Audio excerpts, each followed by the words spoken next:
Most people feel powerless when they look at what's happening in the world right now. War, division, conflict. And the honest question that many people have is, what can I actually do? Because most of us aren't in positions of power.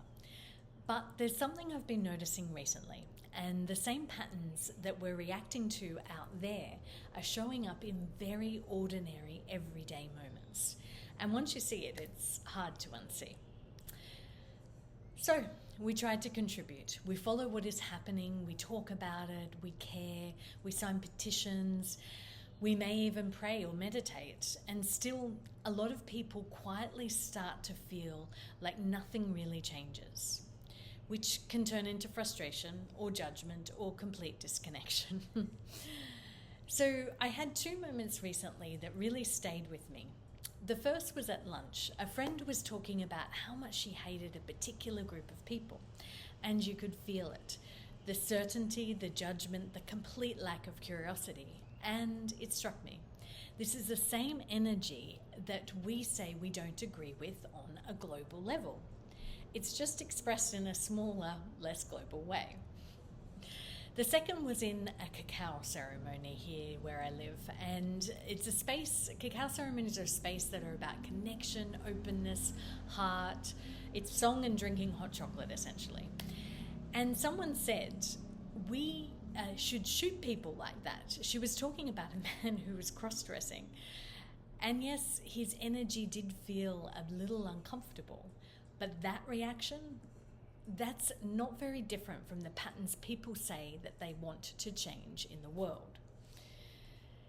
And this is where it gets a little uncomfortable because it's easy to point out at conflict when it's extreme, and it's harder to see when it's subtle and coming from us. But the pattern's the same: division, othering, and certainty without understanding. In my work, in therapeutic coaching, in psychic mediumship, and even in animal communication, I see this again and again.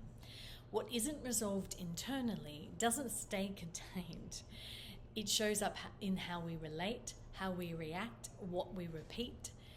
I've seen animals mirror their humans' internal states, health patterns, emotional patterns, and when something shifts in the human, the animal shifts too.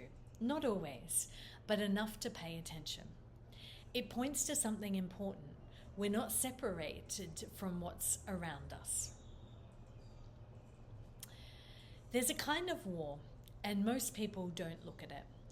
It's the one inside themselves. The part that judges, the part that feels hurt, the part that pushes, the part that shuts down.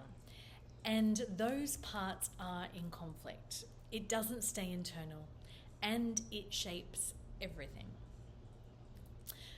So instead of trying to fix everyone on the outside this week, try this. Find a quiet space and ask yourself, where am I still in conflict with someone? Is there something unresolved that I've avoided? And what would one step toward resolving that look like? And do I need help to resolve this? Then go deeper. Where am I in conflict within myself?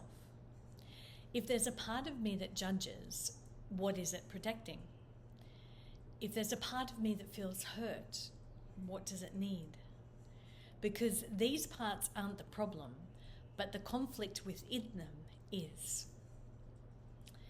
This isn't about ignoring what's happening in the world. It's about no longer contributing to the same patterns inside yourself, because that's where your influence actually is, even if we don't want to think that. So if you try this, I genuinely would be curious about what you notice. And if you feel ready to explore this more deeply, I'll be guiding a small group in Peru in this May for a 10-day immersive retreat. So you can message me deep dive and I'll share more. Thank you.